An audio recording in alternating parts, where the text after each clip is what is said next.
एक बार माँ शीतला देवी के मन में विचार आया, चलो धरती पर जाकर देखूं कि कौन मुझे सच्चे मन से पूछता है और कौन वास्तव में मुझ पर विश्वास करता है। यही सोचकर माँ ने एक साधारण वृद्ध स्त्री का रूप धारण किया और राजस्थान के एक छोटे से गांव डूंगरी में आ पहुंची। गांव में घूमते हुए माँ ने देखा कि ना तो कहीं उनका मंदिर है और ना ही कोई उनकी पूजा करता है। माँ गांव की संकरी गलियों से गुजर रही थी कि तभी एक घर की छत से किसी ने उबलते चावल का पानी नीचे फेंक दिया।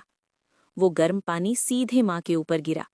माँ का शरीर झुलस गया, जगह जगह फफोले पड़ गए और असहनीय जलन होने लगी।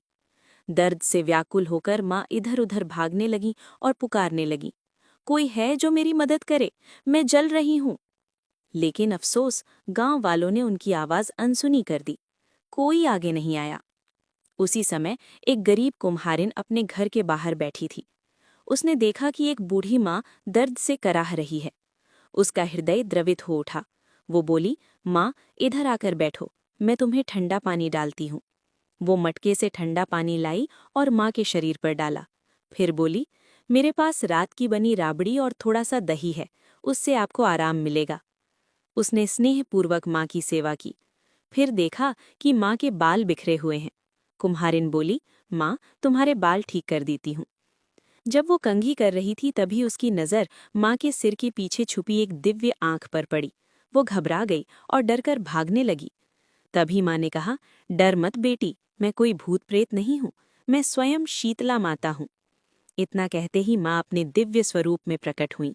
4 भुजाएं, देदीप्यमान आभूषण, हीरे जवाहरात और सिर पर स्वर्ण मुकुट। कुम्हारिन हाथ जोड़कर खड़ी रह गई। मन में सोचने लगी, मैं इतनी गरीब हूँ, माँ को कहाँ बिठाऊं। माँ ने उसकी चिंता भांप ली। उन्होंने पास खड़े गधे पर आसन ग्रहण किया। एक हाथ में झाड़ू और दूसरे में डलिया ली और कुम्हारिन के घर की सारी दरिद्रता झाड़कर डलिया में भर दी और बाहर फेंक दी। माँ बोली, बेटी, तेरी सच्ची भक्ति से मैं प्रसन्न हूँ, मांग जो चाहती है। कुम्हारिन ने विनम्रता से कहा, माँ, आप यहीं डूंगरी में निवास करें। जो भक्त होली के बाद सप्तमी को आपको ठंडा जल, दही और बासी भोजन अर्पित करे, उसकी गरीबी दूर करना, स्त्रियों का सुहाग सुरक्षित रखना और गोद हरी भरी रखना। माँ शीतला देवी ने कहा, तथास्तु, और कुम्हार जाति को अपनी पूजा का विशेष अधिकार प्रदान किया। तभी से ये स्थान शील की डूंगरी कहलाया और आज वहीं माँ शीतला का प्रमुख मंदिर स्थापित है। नमस्ते दोस्तों, कमेंट में जय माँ शीतला देवी जरूर लिखें। कहानी अच्छी लगे तो लाइक, कमेंट और चैनल को सब्सक्राइब करना ना भूलें। आपका बहुत बहुत धन्यवाद।